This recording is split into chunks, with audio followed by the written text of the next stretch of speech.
గుంటూరు కారం మూవీ 2005లో మమ్ముట్టి నటించిన రాజమాణిక్యం మూవీకి రీమేక్ అటగా అంటే బయట టాక్.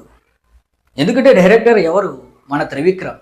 మరి త్రివిక్రమ్ అంటేనే హాలీవుడ్ సినిమాల నుండి కాన్సెప్ట్లు, మన తెలుగు బ్లాక్ అండ్ వైట్ సినిమాల నుండి స్టోరీలు లేపేస్తాడు.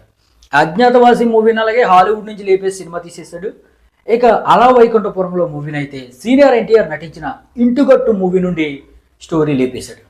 మరి ఈ విధంగా గుంటూరు కారం మూవీని కూడా రాజమాణిక్యం మూవీ నుండి మమ్ముట్టి 2005లో నటించిన మూవీ నుండి ఏమైనా లేపేశాడా అనే ఊహాగానాలు అయితే నడుస్తున్నాయి భయ్య. మరి ఇది నిజమో సొల్లో సినిమా రిలీజ్ అయ్యాకే తెలుస్తుంది. ఇక రీమేక్ అయితే ఏంటి, ప్రీమేక్ అయితే ఏంటి, సినిమా హిట్ అయిందా, బ్లాక్ బస్టర్ అయిందా, కలెక్షన్లు వచ్చిందా, ఇదే ఫైనల్ ఏజెండా. అదనమాట మ్యాటర్. అయితే గుంటూరు కారం మూవీకి భయ్య ప్రీ రిలీజ్ బిజినెస్ మాత్రం చాలా హై రేంజ్లో జరిగిందని చెప్పవచ్చు. చాలా అంటే చాలా ఎక్కువ. మరి ఎంతవరకు బిజినెస్ జరిగింది, మరి బ్రేక్ ఈవెన్ అవ్వాలంటే ఎంతవరకు షేర్ అండ్ గ్రాస్ వెనక్కి రావాలి అనేది క్లియర్గా చెప్తాను. ఆ విషయాలు తెలుసుకోవడానికంటే ముందు ఈ గుంటూరు కారం ప్రీ రిలీజ్ బిజినెస్ చూస్తుంటే ఓవర్ కాన్ఫిడెన్స్ ఏమో అనిపిస్తుంది భయ్య. ఎందుకంటే సర్కారు వారు పాట మూవీకి అలాగే 125 కోట్ల వరకు బిజినెస్ అనేది జరిగింది. కానీ అది బ్రేక్ ఈవెన్ మాత్రం అవ్వలేదు. 13 కోట్ల వరకు లాస్ అనేది వచ్చింది.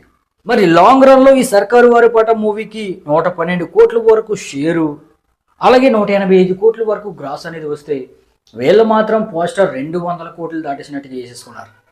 ఇక డే 1 70 కోట్లు వస్తే వీళ్ళేమో డే 1 75 కోట్లు వచ్చినట్టుగా పోస్టర్ చేసుకున్నారు. మరి మీరు ట్రేడ్నే నమ్ముతారు కదా, మరి ట్రేడ్ లెక్కలు అలాగే ప్రొడ్యూసర్ లెక్కలు కూడా ఇక్కడ పెట్టాను. మరి ఏది నమ్ముతారో మీరే నమ్మండి. మరి ఈ విధంగా సర్కారు వారి పాట మూవీ 92% రికవరీతో 13 కోట్ల వరకు లాస్తో యావరేజ్గా నిలిచింది. మరి 125 కోట్ల బిజినెస్నే కొట్టలేకపోయిన సూపర్ స్టార్ మహేష్ బాబు మరి ఇప్పుడు 132 కోట్ల బిజినెస్ అనేది గుంటూరు కారానికి జరిగింది. మరి కొడతాడా లేదా అనేది మీరు కింద కామెంట్ చేయండి. ఇక గుంటూరు కారానికి ఏరియా వైజ్గా జరిగిన బిజినెస్ ఒకసారి చూద్దాం భయ్య. నైజాం 42 కోట్ల బిజినెస్ అనేది జరిగింది. మరి నైజాంలో మహేష్ బాబుకి క్రేజ్ అనేది గట్టిగానే ఉంటుంది. ఇక సీడెడ్ విషయానికి వస్తే 13 కోట్లు మాత్రమే జరిగింది. ఎందుకంటే సీడెడ్లో మనోడికి అంత క్రేజ్ అనేది ఉండదు.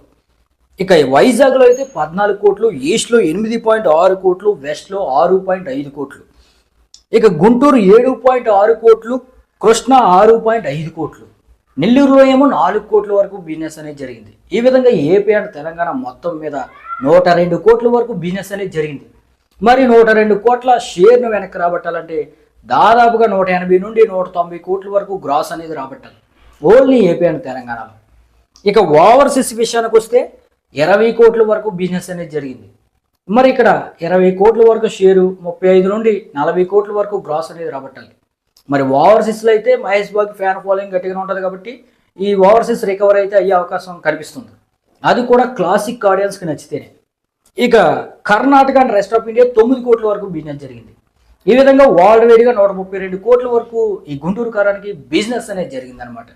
అంటే లాంగ్ రన్లో 230 నుండి 250 కోట్ల వరకు గ్రాస్ అనేది రాబడితే కానీ ఈ మూవీ హిట్ లిస్ట్లోకి వెళ్దనమాట. అదనమాట మ్యాటర్. అయితే మరి ఈ మూవీకి గుంటూరు కారం మూవీకి డే 1 ఎంతవరకు గ్రాస్ రావచ్చు, అలాగే లాంగ్ రన్లో ఎంతవరకు గ్రాస్ అండ్ షేర్ రావచ్చు కింద కామెంట్ చేయండి. అలాగే please like, share and subscribe.